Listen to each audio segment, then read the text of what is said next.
The morning I moved into Oak Ridge Estates, the air smelled of fresh-cut grass and possibility. After 15 years working for the Department of Agriculture, I had saved enough to purchase my dream, 5 acres on the rural edge of a planned community. The property listing had specifically mentioned agricultural zoning and confirmed the area was suitable for small-scale farming, perfect for what I envisioned, a modest homestead with therapeutic animal husbandry. I am not a social butterfly by nature. I prefer the company of animals to most humans. There is honesty in animals, simplicity. My small herd of miniature Highland cattle, 6 Nigerian dwarf goats, and 12 heritage breed chickens were more than livestock.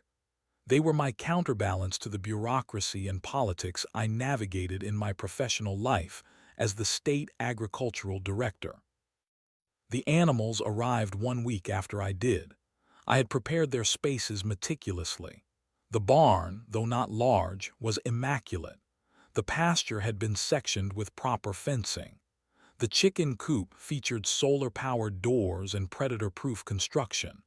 Everything was built to exceed standard regulations, as one would expect from someone with my background. For the first month, life unfolded pleasantly.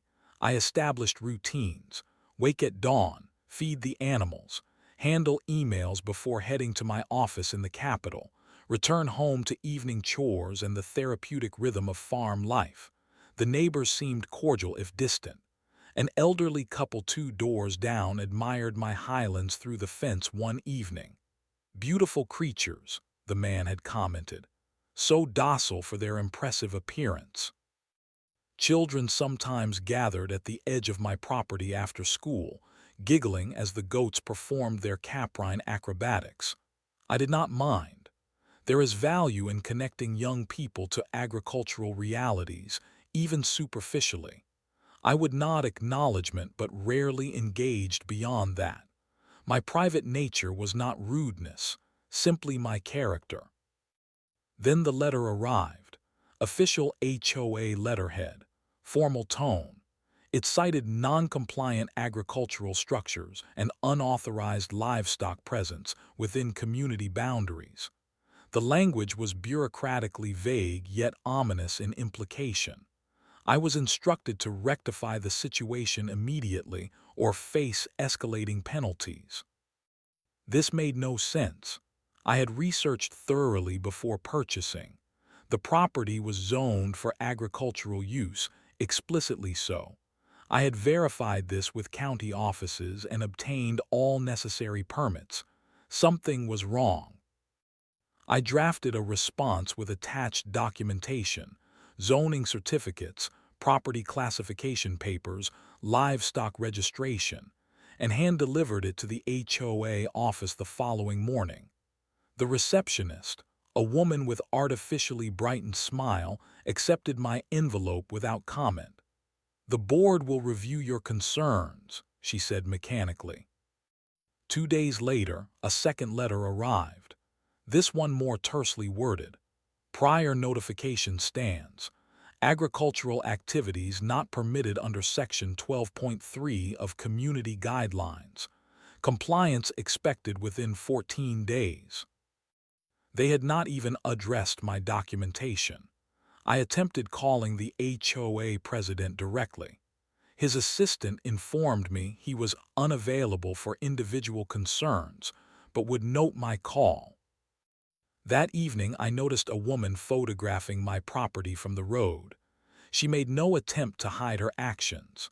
When I approached, she offered no introduction, simply stating, "Rules are rules. This is not a farm community." I should have recognized the warning signs, the dismissal of evidence, the appeals to authority without substantiation, the surveillance, but I naively believed reason would prevail. After all, I had dealt with bureaucratic obstruction throughout my career. Persistence and documentation always won eventually. I did not yet understand that this was not bureaucracy. This was personal. A group of people had decided, for reasons I would later uncover, that I did not belong, that my animals did not belong, that the legally protected agricultural use of my own property somehow threatened their concept of community. I returned to my home that evening, watching my goats playfully head-butt each other in the sunset light. I felt a strange heaviness, not quite foreboding, not yet anger, just the recognition that something was wrong, that beneath the manicured lawns and friendly waves of Oak Ridge Estates, a current of intolerance ran deep. I did not know then that I was already being marked for destruction, that forces were gathering, that what began as a simple zoning dispute would escalate into something far darker, something that would test not just my legal knowledge, but my capacity for justice. The formal demand arrived exactly 1 week later. No longer cloaked in bureaucratic ambiguity, it stated bluntly, remove all livestock from the property within 72 hours or face daily fines of $500 per animal. The letter bore the signature of Alexander Wilton, HOA president, along with a stamp indicating the decision had been unanimously approved by the board. I felt my professional training kick in. Document everything, follow protocols, maintain composure. I gathered my permits, zoning certificates, and property deed, which explicitly mentioned agricultural classification, and requested an emergency meeting with the board. I was informed no meetings were scheduled for 3 weeks. Convenient timing, given their 72-hour ultimatum. I decided to approach the situation directly. I contacted the county zoning office and requested written confirmation that my property remained agriculturally zoned despite HOA claims. The clerk sounded confused. There have been no changes to your classification, sir. Your property is still designated agricultural residential per county records. Armed with this additional documentation, I hand-delivered copies to board members' homes, attaching a formal letter requesting immediate review. Most did not answer their doors. Those who did accepted the envelopes with tight lips and averted eyes. Then I met Carol. She emerged from the house next to the HOA president's as I was leaving my documentation. She was perhaps 60, with meticulously highlighted hair and the permanent expression of someone who had just detected an unpleasant odor. "Those disgusting animals have to go," she declared without introduction. "This is a respectable neighborhood, not some third-world barnyard." I maintained professionalism. "The animals are legally permitted. The property is zoned." "I do not care what papers you have," she interrupted.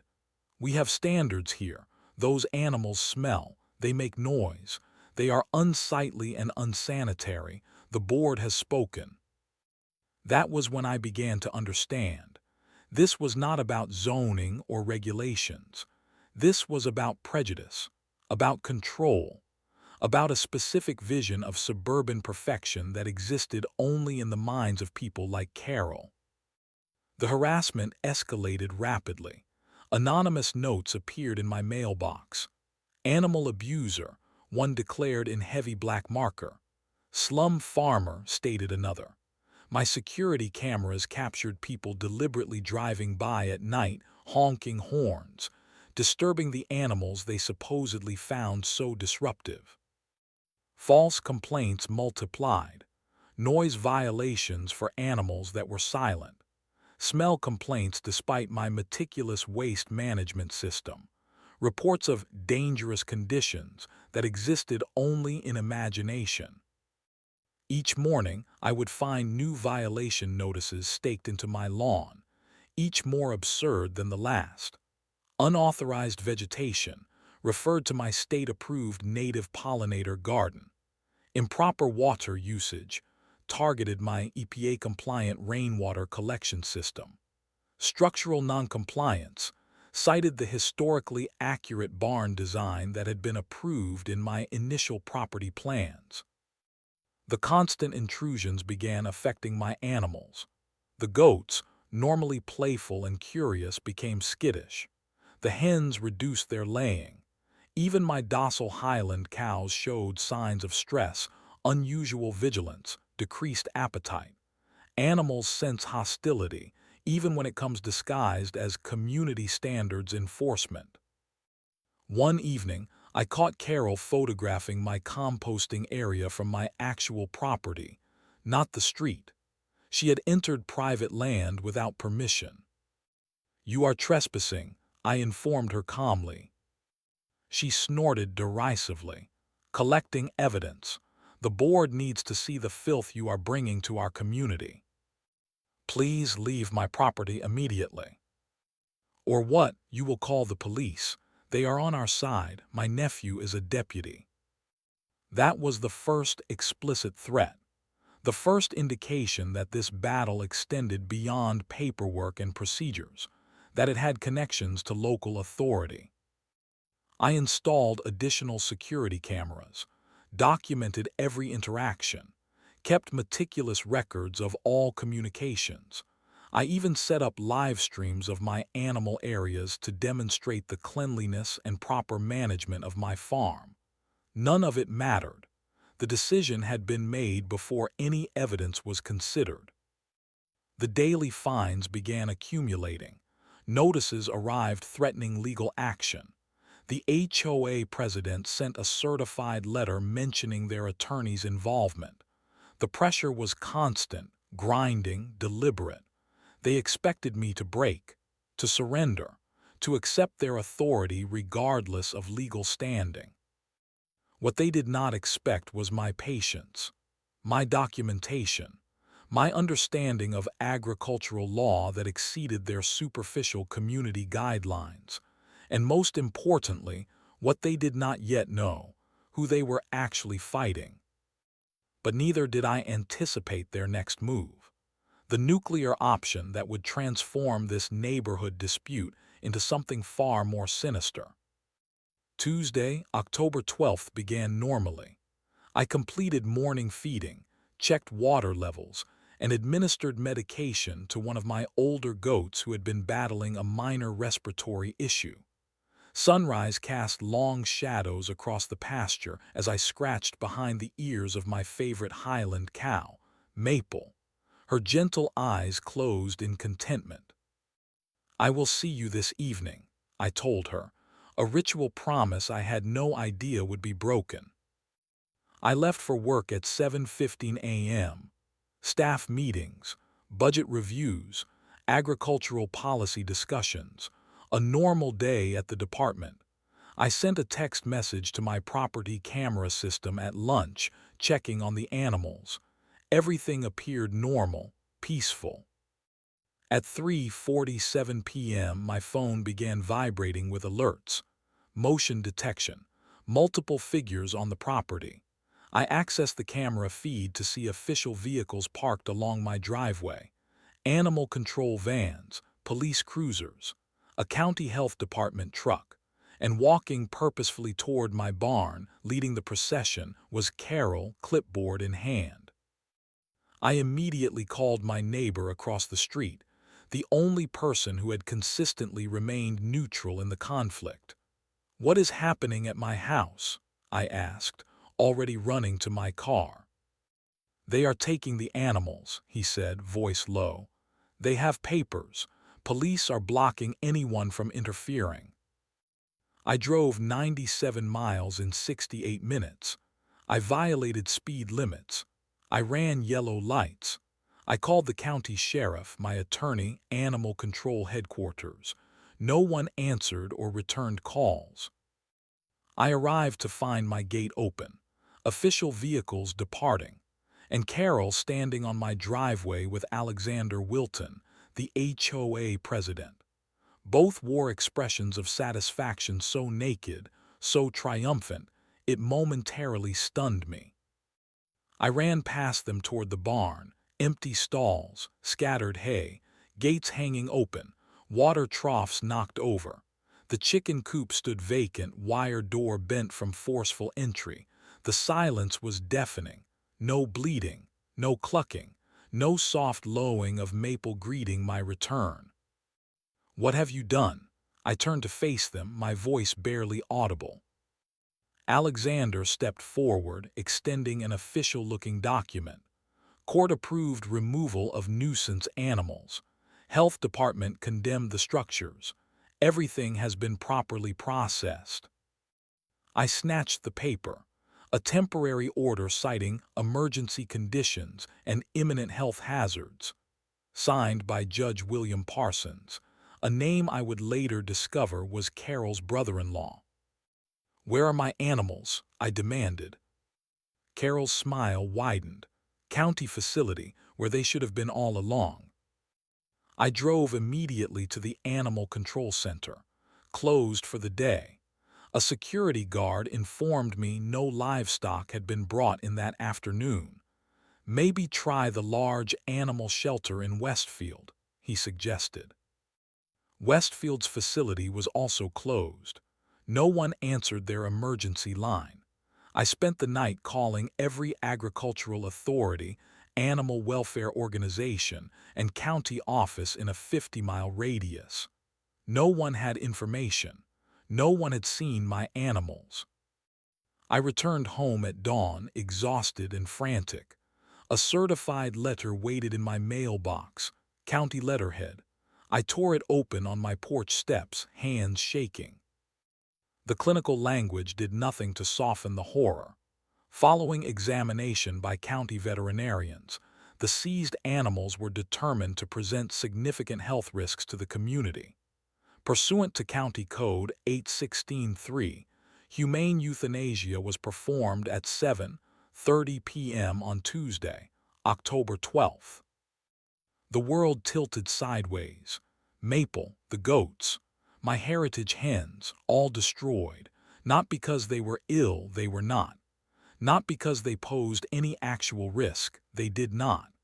But because they represented a lifestyle that Carol, Alexander, and their coalition of conformity found offensive. I collapsed onto the porch steps, still clutching the death notice of my animals. A halter, Maple's halter, lay discarded near the barn door. I crawled toward it, gathered it to my chest.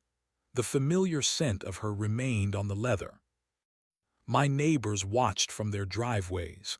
Some looked away when I met their eyes. Others stared blankly. Not one had intervened.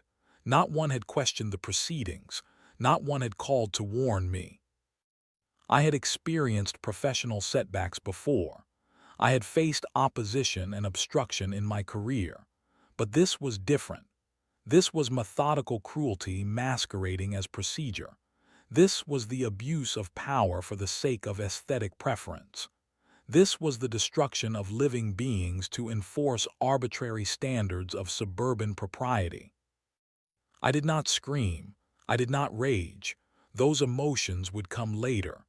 In that moment, kneeling in the dirt with Maple's halter pressed to my face, I made a silent, unbreakable promise. This would not stand. This would not be forgotten. This would not go unpunished. They had taken everything from me. They did not realize they had created something new in the process, something focused, something determined, something that would dismantle their precious power structure piece by bureaucratic piece. I stood slowly, placed the halter carefully in my pocket, and walked inside to begin. Grief transforms, it reshapes. Sometimes it paralyzes, other times it focuses. Mine crystallized into methodical determination. I converted my dining room into an investigative headquarters. 3 computers, stacks of documents, whiteboards, timeline charts. The trappings of the bureaucracy I had navigated professionally for 15 years. I did not return to my office. I called in family emergency leave.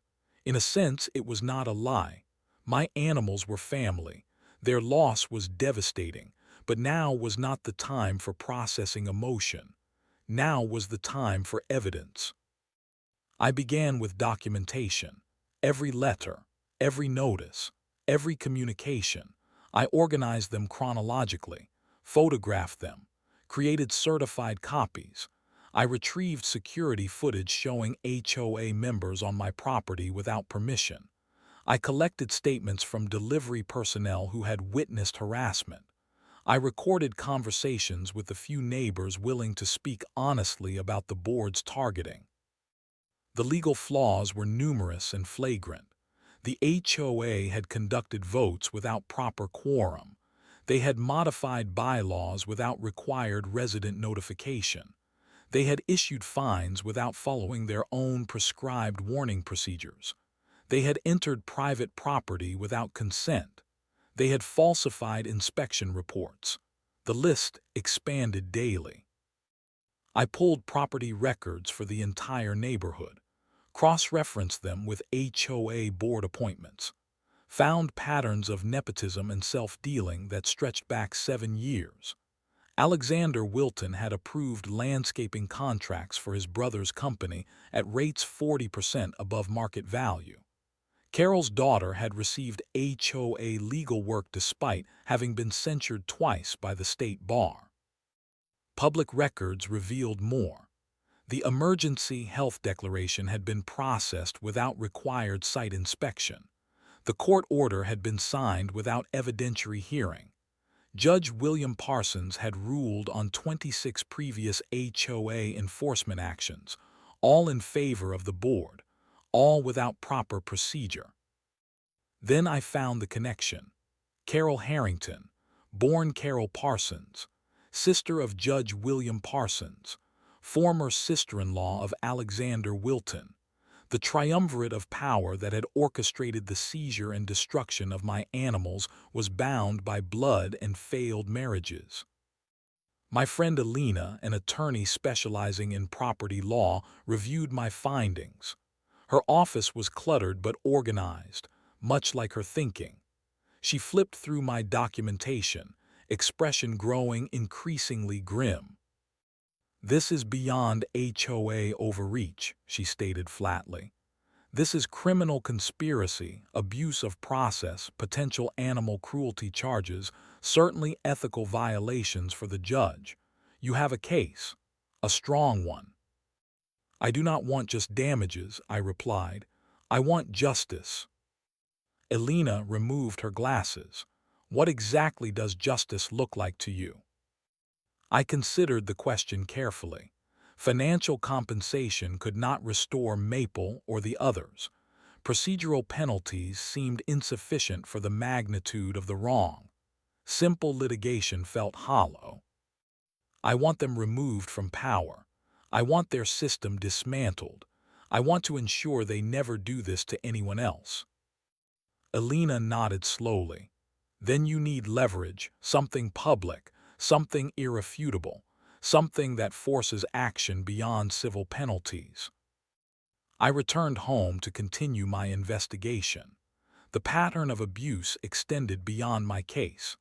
The HOA had forced an elderly resident to remove a wheelchair ramp, citing aesthetic concerns. They had harassed a Middle Eastern family over cooking odors until they sold their home at a loss. They had selectively enforced rules based on personal vendettas and prejudices. I worked through nights, survived on coffee and cold sandwiches. My dining room walls became covered with evidence, photos, documents, timelines. I built a case not just against individuals, but against an entire system of neighborhood governance turned corrupt. During this period, Carol continued her campaign. Anonymous letters suggesting I was mentally unstable, rumors about illegal activities on my property, whispers about my extended absence from work. She did not realize she was only strengthening my case with each documented action. On my refrigerator, I placed a single photo. Maple, gentle eyes looking directly into the camera, my hand stroking her russet fur. It was not there for sentiment, though the grief remained raw. It was there as reminder, as purpose, as focus for the fire that now burned controlled and directed. They had acted with impunity because they never imagined consequences. They had weaponized bureaucracy against me without realizing I was a master of that same system. They had destroyed what I loved without understanding they were creating something more dangerous. A person with nothing left to lose and everything to prove. The monthly HOA meeting was scheduled for Thursday evening. I marked it on my calendar, not as another bureaucratic engagement, but as the beginning of their reckoning. The Oak Ridge Estates Community Center was blandly upscale, beige walls, inoffensive artwork, chairs arranged in perfect rows. By 6:45 p.m. it had filled with residents. Some came from genuine interest in community affairs. Others, I suspected, had heard rumors of conflict and arrived for the spectacle. Several unfamiliar faces likely represented media, though they carried no obvious equipment. Carol sat in the front row, whispering to Alexander. Both glanced at me with expressions mixing contempt and satisfaction. They believed they had won, that I was broken, that my presence indicated surrender. I selected a seat in the middle of the room, not confrontational, not submissive. I placed my briefcase beside me. Inside, documented evidence of 15 separate legal violations, testimonies from 5 residents who had experienced similar harassment, court records showing procedural irregularities in the animal seizure order, and my state identification badge, which I had not yet had occasion to use professionally in this context. Alexander called the meeting to order at exactly 7:00 p.m. He moved efficiently through standard agenda items, budget approvals, maintenance schedules, upcoming community events. The performance of normalcy was almost impressive. Before we conclude, are there any resident concerns? His tone suggested this was mere formality. I raised my hand. Alexander's smile tightened.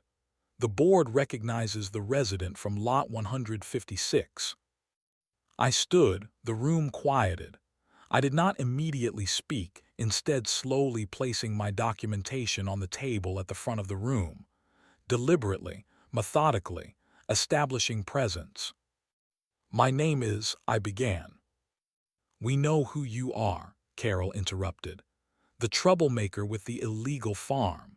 If you are here to protest our enforcement actions, this matter has been resolved.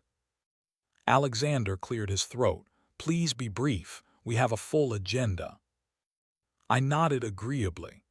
I will be direct then. I am here to inform the board and all residents that, as of this morning, the Oak Ridge Estates Homeowners Association is under formal investigation by the State Attorney General's office for multiple violations of state law. The room shifted. Murmurs exchanged glances.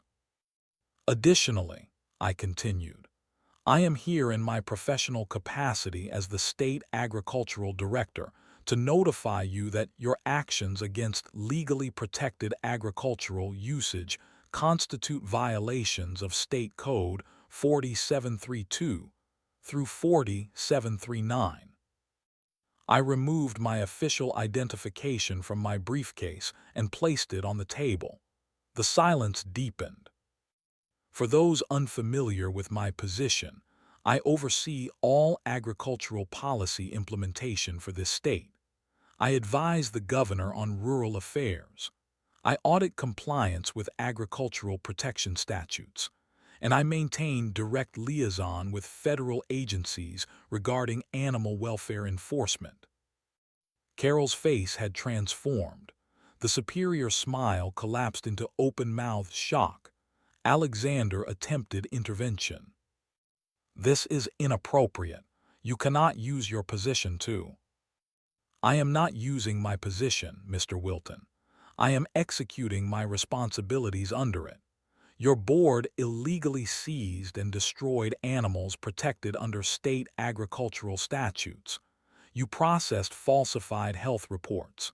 You circumvented proper judicial procedure through personal connections. I opened my binder and began reading evidence methodically.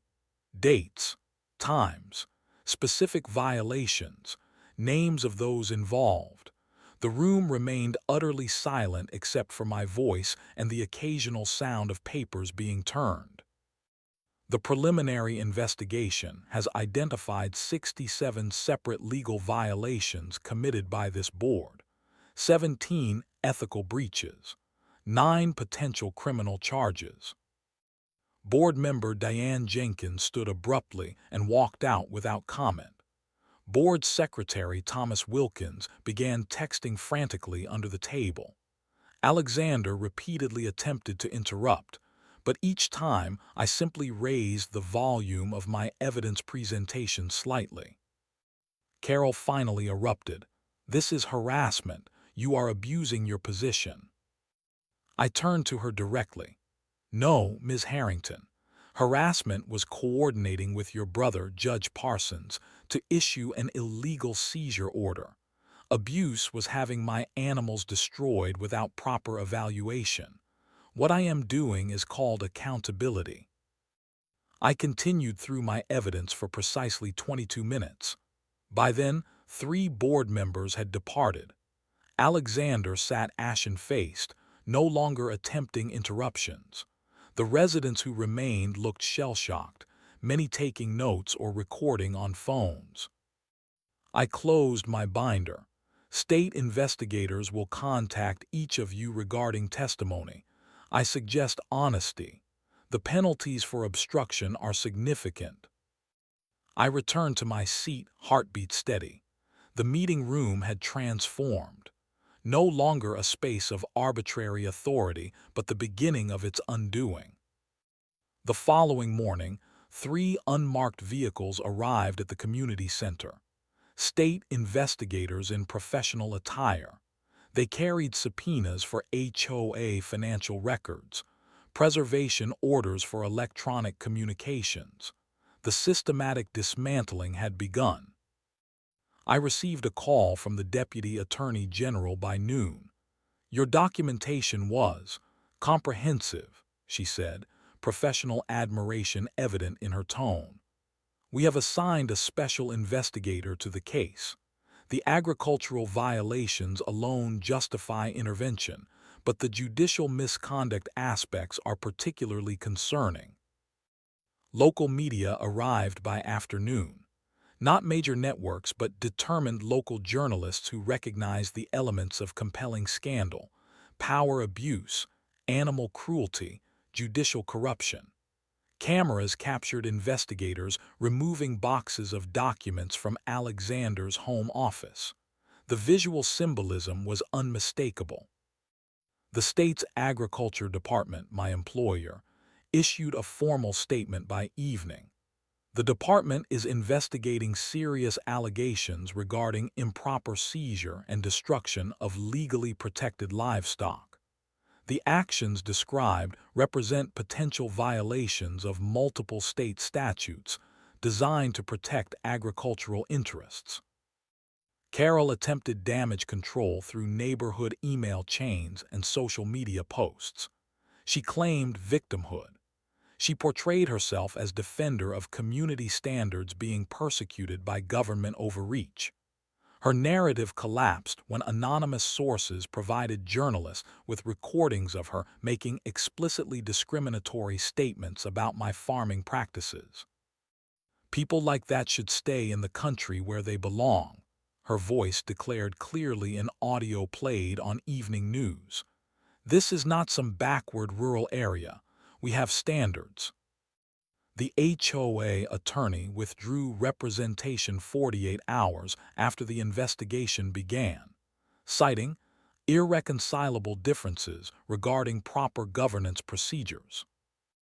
Financial audits revealed the extent of fiscal mismanagement, inflated landscaping contracts, excessive legal fees paid to connected firms, personal expenses charged to HOA accounts. The pattern of self-dealing extended years backward.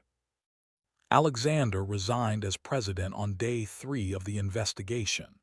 His resignation letter, later leaked to media, acknowledged procedural irregularities, but maintained they were in service to community standards.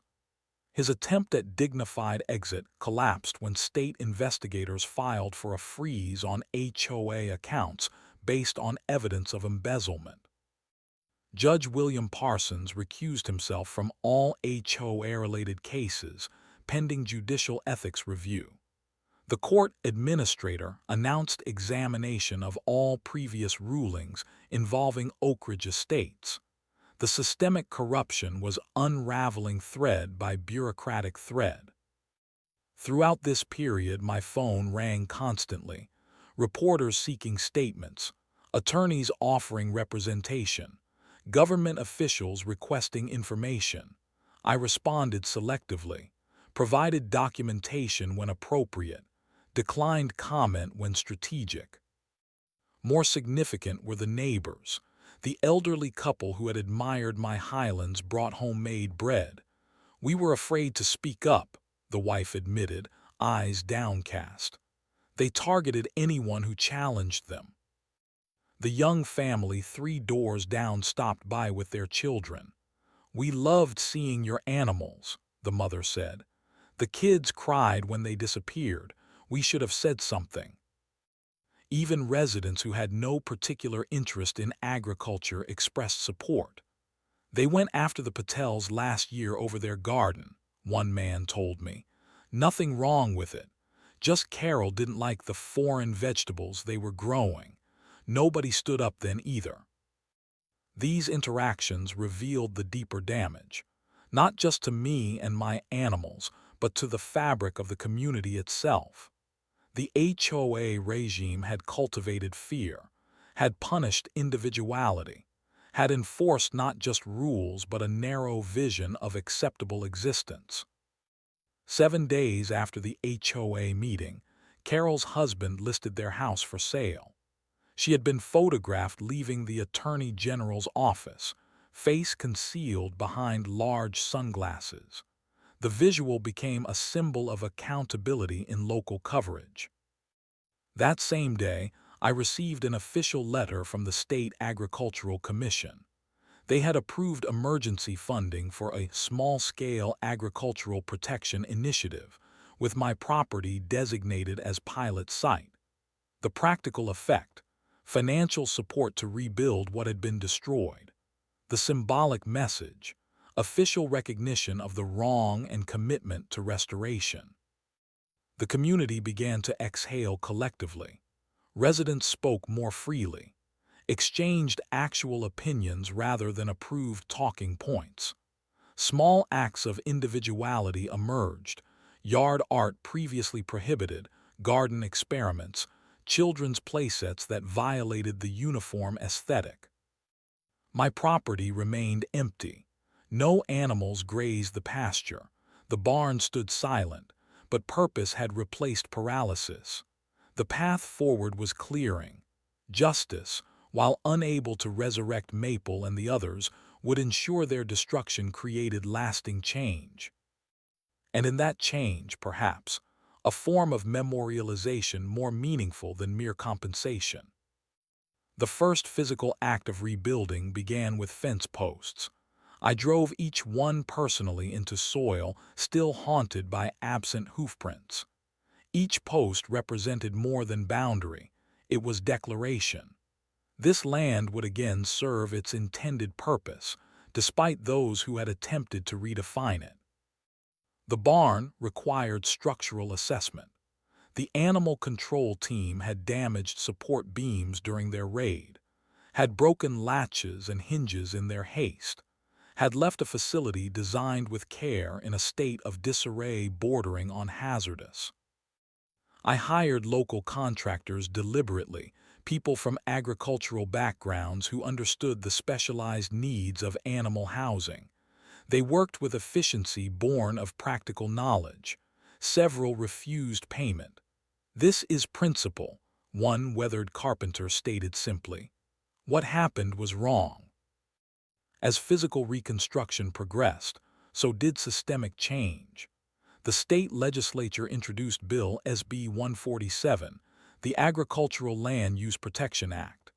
its informal name among staffers, the Maple Act, after my Highland cow whose destruction had catalyzed reform. The bill explicitly limited HOA authority over properties with agricultural zoning designations.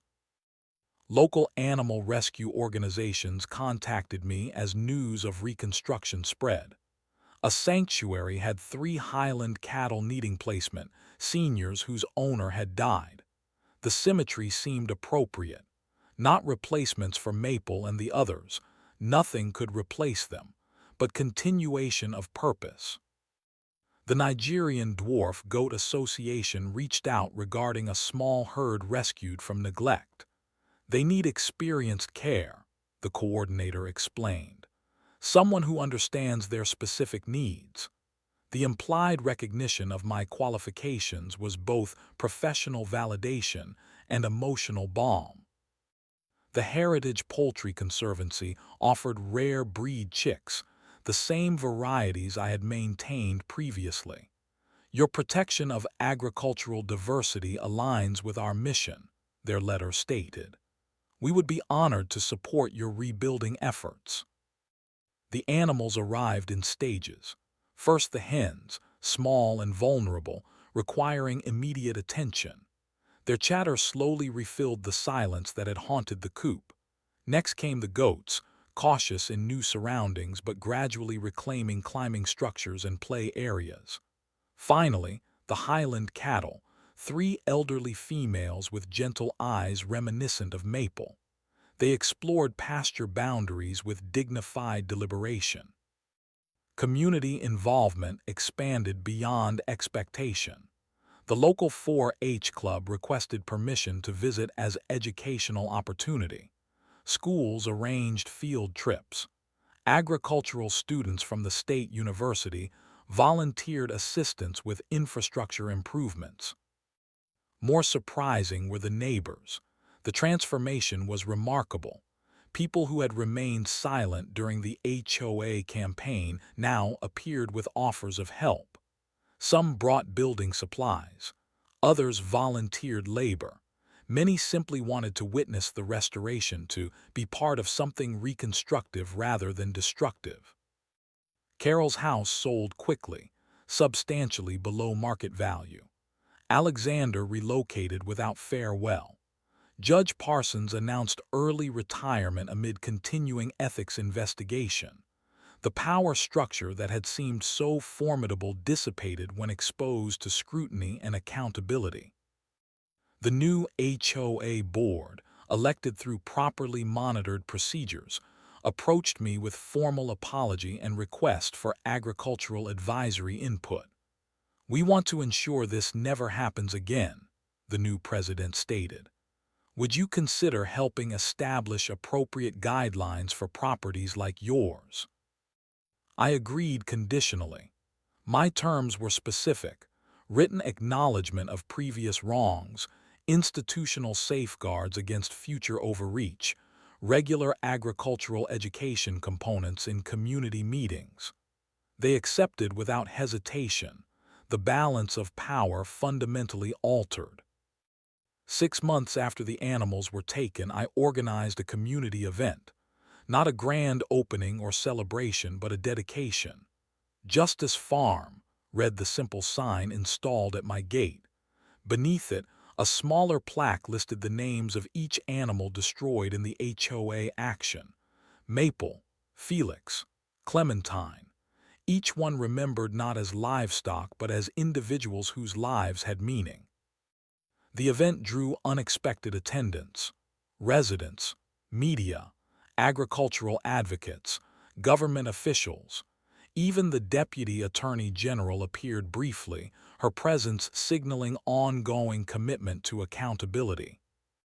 I spoke briefly, not about victimhood but about community responsibility, about the dangers of unchecked authority, about the importance of agricultural protection in increasingly urbanized environments, about systems that value uniformity over diversity. What happened here was not simply about animals, I concluded.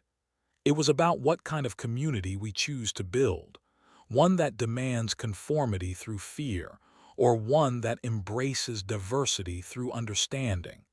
Justice Farm stands as commitment to the latter. The Highland cattle watched proceedings from their pasture, untroubled by the gathering.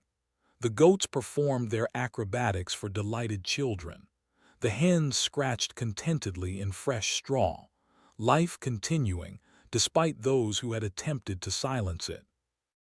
Later, as the crowd dispersed, I stood alone in the rebuilt barn. The structure was different, stronger in some ways.